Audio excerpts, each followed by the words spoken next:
selling books, all of which were wonderful, praiseworthy achievements, don't get me wrong. But in my walk with God, I was nowhere. And it showed in my lack of philanthropy.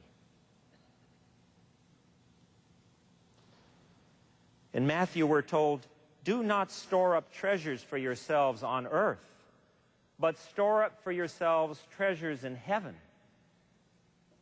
where moth and rust do not destroy, and where thieves do not break in and steal. For where your treasure is, there your heart will be also.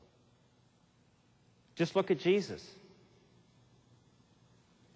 He's the perfect role model for every aspect of our lives, including philanthropy. And yet, even he struggled. On the eve of his moment of truth, on the eve of history's greatest single act of philanthropy, Jesus wavered. In Matthew, it's described, then Jesus went with his disciples to a place called Gethsemane. Then he said to them, my soul is overwhelmed with sorrow to the point of death. Imagine that. To the point of sorrow, to the point of death. Stay here, he said, and keep watch with me. And then going a little further, he fell on his face to the ground and prayed, my Father, if it is possible, may this cup be taken from me. You hear the anguish in those words, and this is Jesus. How about you, brothers and sisters from all over the world? How about you? Are you in the throes of some kind of Garden of Gethsemane? Have you lost your job? Are you in danger of losing your home too?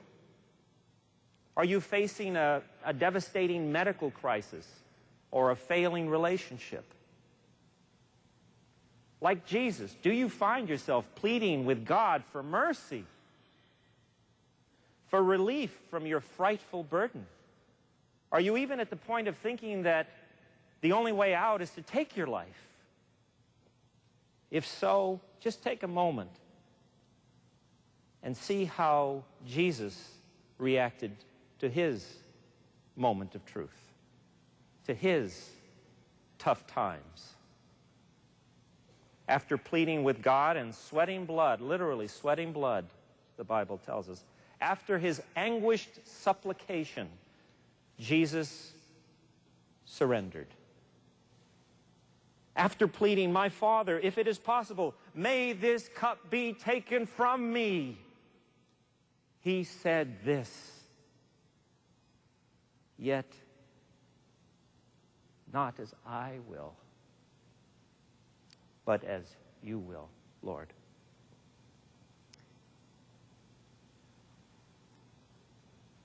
And he didn't stop there. After supplicating, after surrendering, Jesus served. He served humankind in a manner that changed the world forever. And whatever you think about Jesus, he changed the world forever in a manner that no other person in history has or ever will. Jesus served up his very life for us. And in doing so, he revealed the heart and soul of philanthropy. Greater love has no one than this. Then he laid down his life for his friends. And Jesus said, as the Father has loved me, so I have loved you. Now remain in my love. Love each other as I have loved you. That's philanthropy. There are other insights the Bible gives us about philanthropy. Here are 4 that I think you'll find helpful. Okay? Number 1, like Jesus, each of us have gifts that make us ideally suited for a particular philanthropy. Yes. At its best, in other words, philanthropy isn't something you choose to do. It's something you're called to do. My grandfather felt called to be a minister. Zach Bonner feels called to help homeless children in America. In Ephesians, we read this, "For we are God's workmanship. We are not an accident of nature. For we are God's workmanship, created in Christ Jesus to do" what? Good works, which God prepared in advance for us to do. Second insight, philanthropy is not about being good. And please pay close attention to this, because I find so very many people, including Christians, are confused about this.